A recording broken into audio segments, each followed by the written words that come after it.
Hey, welcome to the Grow Like a Mother podcast. This is my first solo episode that I am putting up on YouTube. So if you're watching on YouTube, welcome. This is what I look like. If you are just tuning in on Spotify or Apple Podcasts, hi, it's Jill, just like every week with you here. And we are in the month of February. I wanted to come on and do a solo episode for you today about habits. And specifically, I came up with 6 habits that you can add to your life to help you keep your shit together. These are things that I use all the time that I think are really important that help me stay regulated, stay in control, have that feeling of control, but also give my body and my nervous system what it needs to really be able to um, regulate, stay grounded, and stay in the moment so I don't snap at my kids or my boss or my boyfriend or whoever is unlucky enough to come near me if I'm having a crappy day.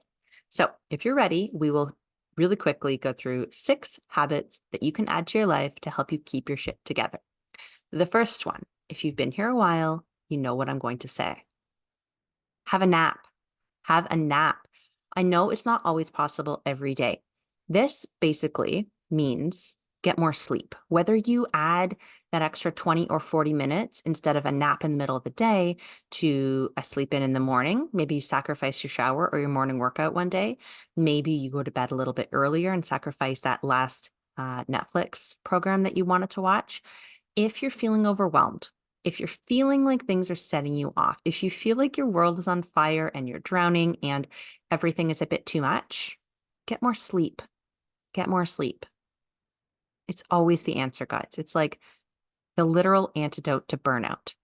Jamie Glowacki, who is my favorite parenting expert, always says sleep is an actual nutrient. And she's right. It does so much good for our body and our mind and our soul. I cannot recommend enough. Just have a nap. You can even do this when you've got kids at home. I do this every Saturday and every Sunday when I have my kids. They don't nap anymore, but I do. It's mommy's quiet time now. You go and you have your 40 minutes or an hour doing your thing by yourself and call me when it's done. Like I'll set an alarm on my phone.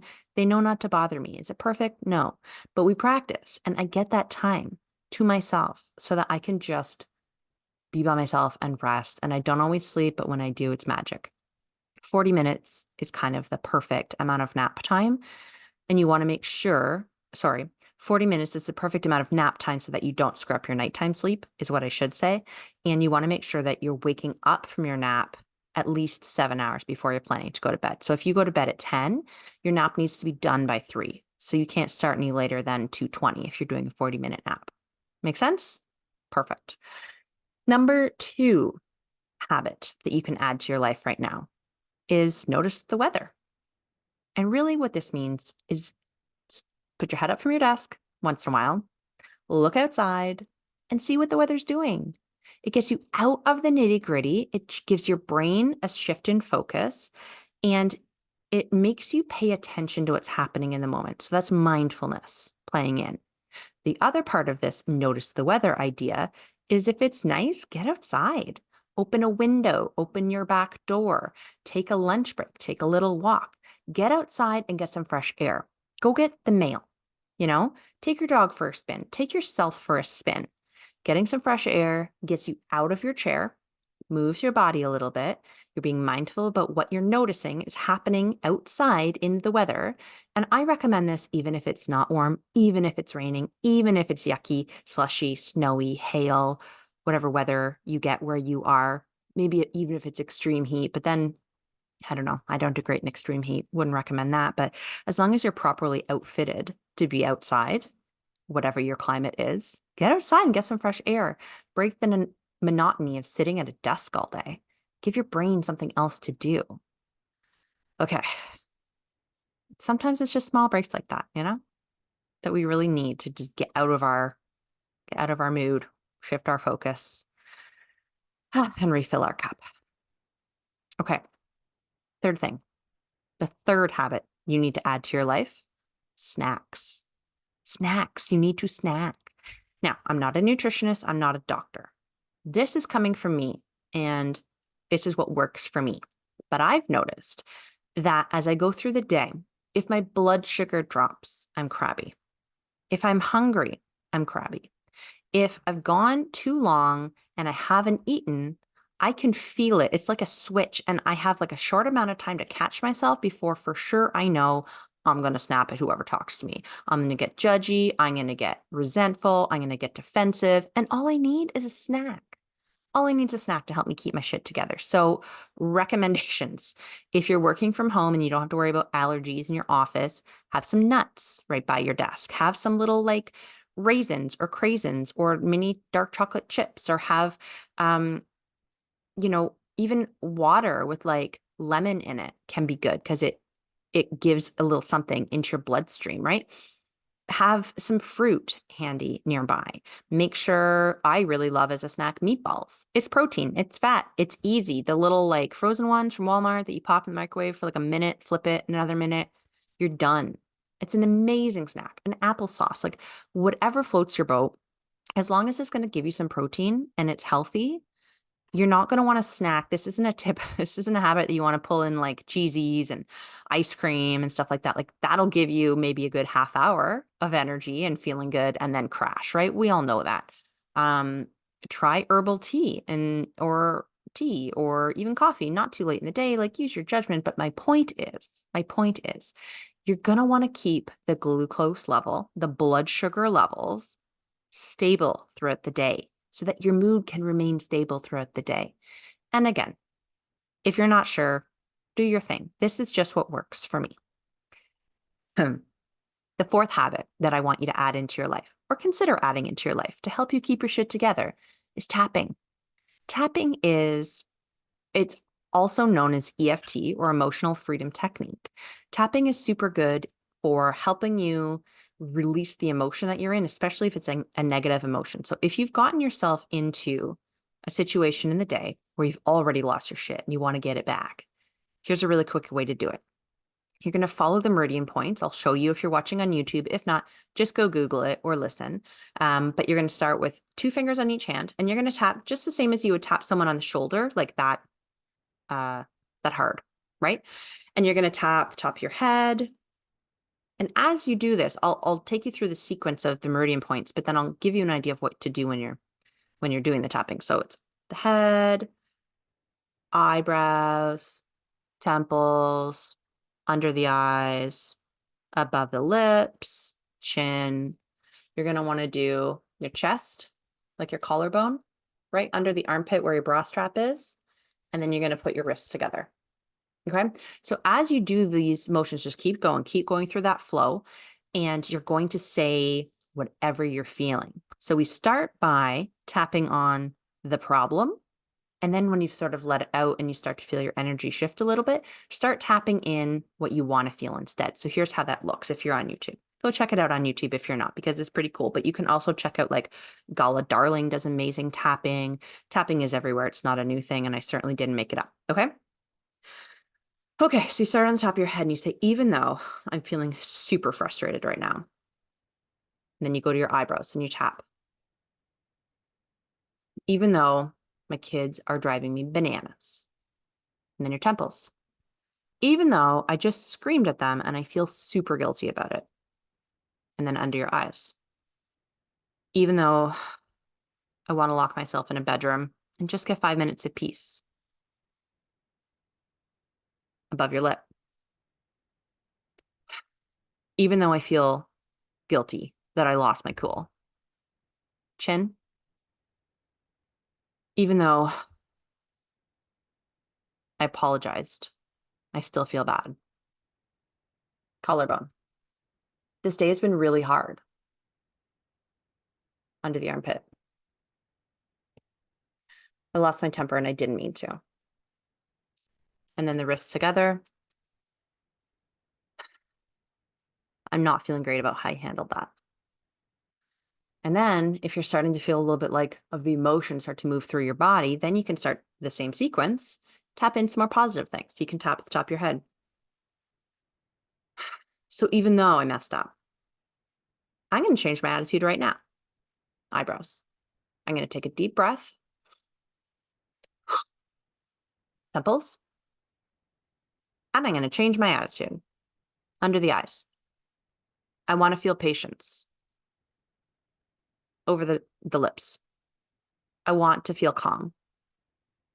Chin. I can do this. It's within my power. Collarbone. I get to be in control of how I feel and how I react. Under the armpit. So no matter what life throws at me, I can know without a doubt that I've got this.